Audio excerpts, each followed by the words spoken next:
Okay, hey, it's Jeff Manaski, Andrew from Dominio from WIBX. We're going to discuss the rule changes that just passed in March of 2017, so it'll affect, obviously, the 2017 season. The first one everyone's talking about is you can no longer leap over the opposing team or your own team to block a field goal or a PAT. So guys would like basically hurdle the line, Right. and then you're right in the backfield, and then you go to block a kick. I read on NFL.com that there were 41 blocked field goals and PATs last year. 3 of them were from using this technique. So that's not a tremendous number, although it is kind of a cool play and a cool thing to see. I guess my objection to it is the reasoning, which is player safety, because I don't see guys ever getting hurt on this play. And I haven't either, no. And here's the thing, too. When they talk about safety of players, right? All these new rules and regulations and what do they call them? I forget the exact terminology. Standards, maybe? I'm trying to look here for the exact term they use. It's escaping me at the moment. That's for brain injuries, right? We're talking long-term injuries, not a guy sprains his ankle or breaks a finger. We're not, the league shouldn't be adjusting all of their rules to prevent minor injuries. What are we talking about? We're talking concussions and the CTE long-term brain injury. Right. This has nothing to do with that. Their new rules, they're adding flags to the game. It's going to be flag football only, no tackles. Yeah. But basically, another rule, too, is another reason why this rule can be a little bit far-fetched is the fact that this is to protect a player from himself. It's not like an action that a defender would do. I mean, essentially, you had brought it up on the air earlier that, yes, a defender could then, or the player on the offensive line, rather, could stand up or hit the person and they could flip around and get hurt. But this is an action that they're doing that puts themselves at risk. One of the owners, I forget who it was, gave that specific example. Like, a guy's up in the air and then you're coming up to block the field goal. You ended up hitting him and he tumbles over. Again, I haven't seen a ton of that, but that's not a so what are you going to do? You're going to do intensity. So if a player catches if a play. wide receiver catches a ball in midair, you're going to not be allowed to tackle them again? I mean, it's the same kind of idea. It's just a bizarre. I just don't think it's going to accomplish much. I mean, it takes an exciting plan of the game. Now, you mentioned wide receivers, right? Yeah. They have made a change where wide receivers running a route get defenseless player protection.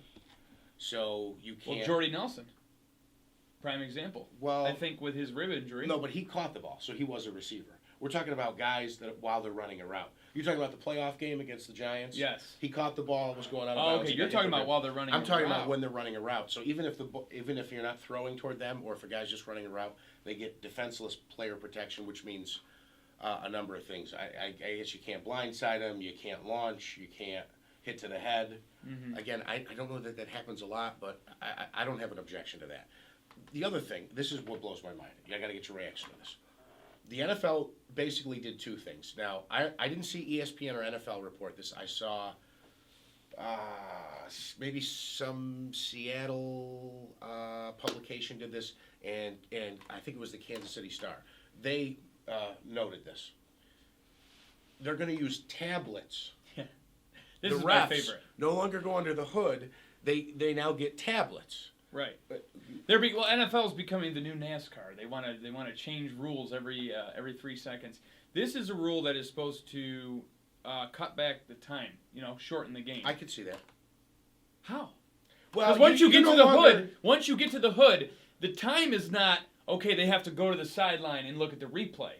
I think that's part of it. The replay is that's what cuts down. Okay, we're looking at this play over and over and over and deciding whether or not we're going to change it.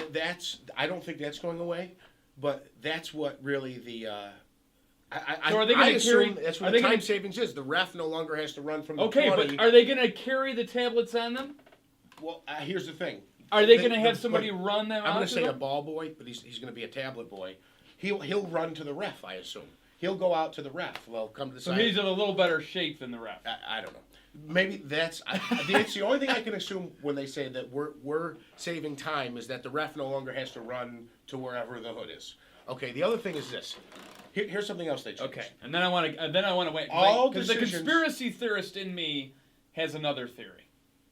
And that is this where you're going to go It's with a this? sales thing. Oh, my God, yes. It's sponsorable the now. official It's now tablet of the sponsorable. NFL. And this is Oh, where they look watch at the that. replays. I have two issues with that. Don't let me forget my point on who makes the final call. Yeah. Okay. You mentioned the sponsorship thing, but maybe these newer tablets, it's not so much of an issue. But I know on my laptop, if there's sun out and there's any kind of glare, I can't see. How are they going to be able to see these when the sun's out? I know. Right? There's a glare on the screen. You can never. I don't care what anybody Guys aren't going says. to be able to see it.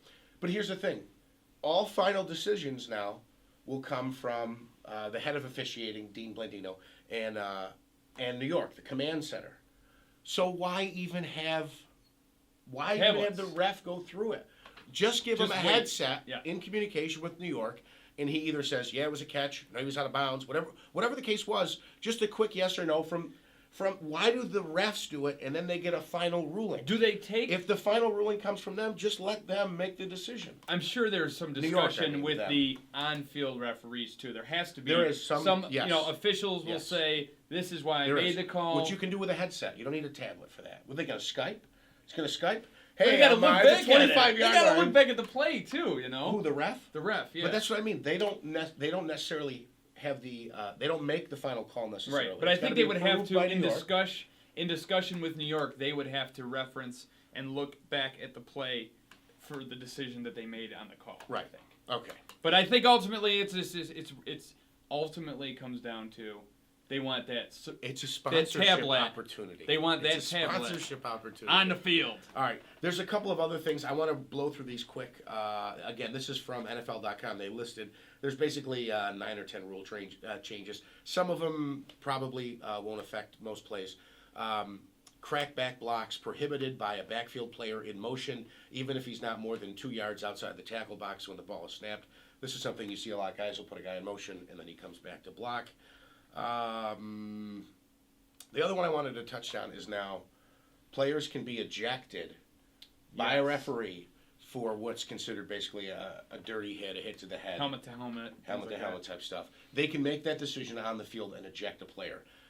This is a serious safety issue and a move by the NFL to increase safety. My only question is, when it happens now, the league can come back and say, Andrew, that was a dirty hit, we're fining you, and they could suspend you for a game.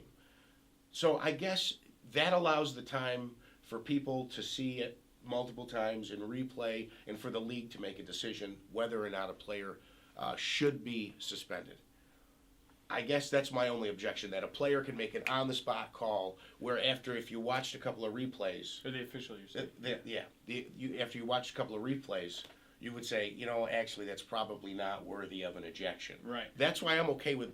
I thought they should have left it. So that can be a penalty that the league imposes, but now refs can, on the spot, that was a dirty play. There are blatant helmet-to-helmets. There are blatant dirty hits. There are obvious accidental helmet-to-helmet contact. Yeah. But there is a huge gray area there. I agree. Take, for example, I go back to the Jordy Nelson hit. Maybe take a fact that you're a Giants fan and I'm a Packers fan out of it. That could be argued either way. I'm going to agree with you. So here's the thing. This is a perfect example. That tablet's going to come out. That ref's going to look at that tablet and say, okay, ejected. You can't review on penalties, though. You should not be able to review on the ejection, though.